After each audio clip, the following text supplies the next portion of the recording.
রাসূলুল্লাহ সাল্লাল্লাহু আলাইহি ওয়াসাল্লাম বলেন, যে ব্যক্তি আমার 40টি হাদিস আমার উম্মতের কাছে পৌঁছাবে তার জন্য আমি কিয়ামতের দিন বিশেষভাবে সুপারিশ করব।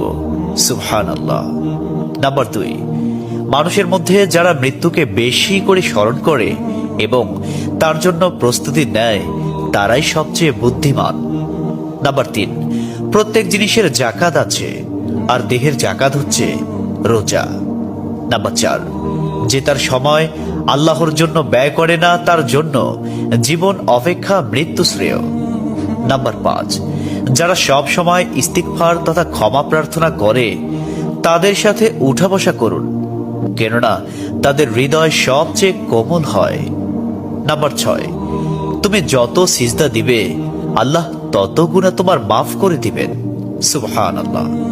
নাম্বার 7, সূরা ফাতিহা প্রায় 1000 রোগের ওষুধ। নাম্বার 8, হাতের তালুতে জ্বলন্ত আগুনের কয়লা রাখলে যেমন কষ্ট হবে তার চেয়ে বেশি কষ্ট হবে শেষ জামানায় ঈমান রাখতে। নাম্বার 9, রোজাদারদের জন্য প্রতিদিন জান্নাতকে সুসজ্জিত করা হয়। সুবহানাল্লাহ। নাম্বার 10, রাসূল সাল্লাল্লাহু আলাইহি ওয়াসাল্লাম বলেছেন, কিয়ামতের দিন সব নবীর চেয়ে আমার উম্মতের সংখ্যা বেশি হবে এবং আমি সর্বপ্রথম জান্নাতের দরজা খুলব। সহিহ মুসলিম, হাদিস নম্বর 196। 11, যে ব্যক্তি রোজা রাখা অবস্থায় মারা যাবে আল্লাহ তাকে কিয়ামত পর্যন্ত সকল রোজার সওয়াব দান করবেন। সুবহানাল্লাহ।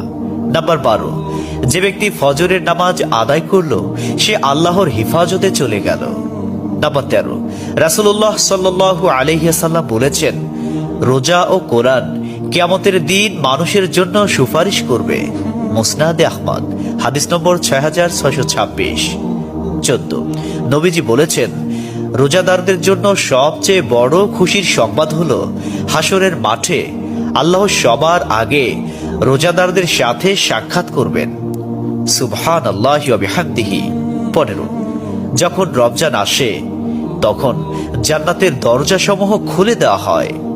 16, রাসূলুল্লাহ সাল্লাল্লাহু আলাইহি ওয়াসাল্লাম বলেন, যখন কোনো বান্দা আল্লাহর দিকে দুটি হাত উঠায় তখন তিনি তা ব্যর্থ বা শূন্যভাবে ফিরিয়ে দেন না। তিরমিজি, হাদিস নম্বর 502। 17, হযরত মুহাম্মদ সাল্লাল্লাহু আলাইহি ওয়াসাল্লাম বলেছেন, একটি খেজুরের অর্ধেক হলেও দান করে জাহান্নামের শাস্তি হতে নিজেকে হেফাজত করো। সহিহ বুখারী, হাদিস নম্বর 6023।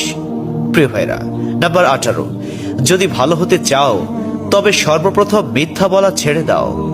19, তুমি যখন রাস্তা দিয়ে যাও তখন আল্লাহর নামে জিকির করো, কারণ হাসরের দিন ওই রাস্তা তোমার নামে সাক্ষ্য দিবে।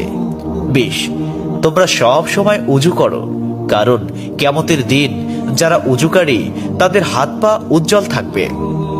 সুবহানাল্লাহি ওয়া বিহামদিহি। 21, যার দুঃখ বেশি তার প্রতি আল্লাহর রহমতও বেশি। 22, যখনই নামাজে দাঁড়াবেন জীবনের শেষ নামাজ মনে করবেন।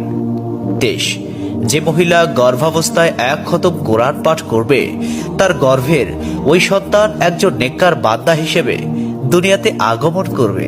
সুবহানাল্লাহ। 24, চুপ থাকার কারণে মানুষের যেই মর্যাদা হাসিল হয় তা 60 বছর নফল ইবাদত হতে উত্তম।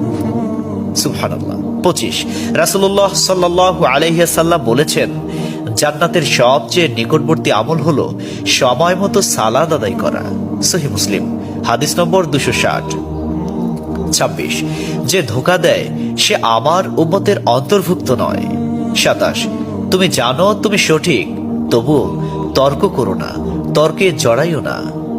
28, হযরত মুহাম্মদ সাল্লাল্লাহু আলাইহি ওয়াসাল্লাম বলেছেন, তোমরা বিপদে পড়ে মৃত্যু কামনা করবে না, বরং বলবে, হে আল্লাহ, যে পর্যন্ত জীবিত থাকা আমার জন্য কল্যাণকর আমাকে ততক্ষণ জীবিত রাখুন, এবং যখন মৃত্যু আমার জন্য কল্যাণকর তখন তুমি আমাকে মৃত্যু দাও।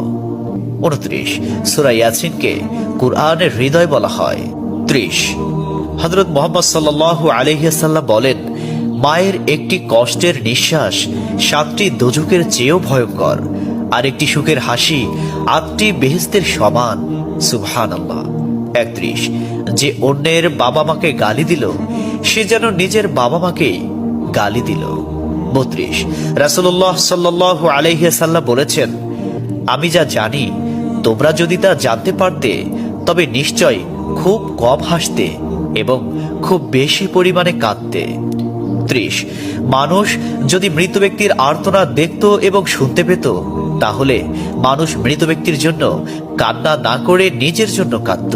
34 মহানবী সাল্লাল্লাহু আলাইহি ওয়াসাল্লাম বলেছেন, সূরা ফাতিহা তোমরা ধীরে ধীরে পাঠ করো, কারণ মহান আল্লাহ নিজে তার জবাব দেন।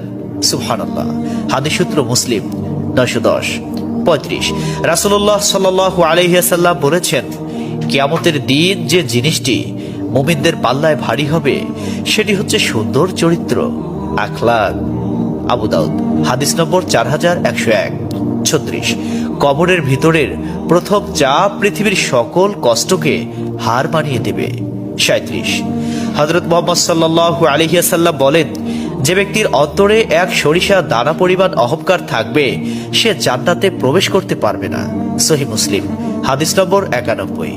38 কিয়ামতের দিন ওই ব্যক্তির জন্য সুপারিশ করা হবে যে প্রচুর শীত উপেক্ষা করেও ফজরের নামাজ আদায় করল।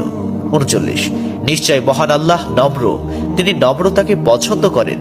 তিনি নম্র স্বভাবের লোকদেরকে যা দান করেন তা কঠিন স্বভাবের লোকদের দান করেন না। আবু দাউদ হাদিস নম্বর 4807। 40 কবর মানুষকে দিনে 70 বার স্মরণ করে এবং ডাকে। আল্লাহ সুবহানাহু ওয়া তাআলা আমাদের সঠিক জ্ঞান এবং বুঝার তৌফিক দান করুন এবং আমাদের এই সমস্ত হাদিস সমূহের উপর আমল করার তৌফিক দান করুন। আমিন।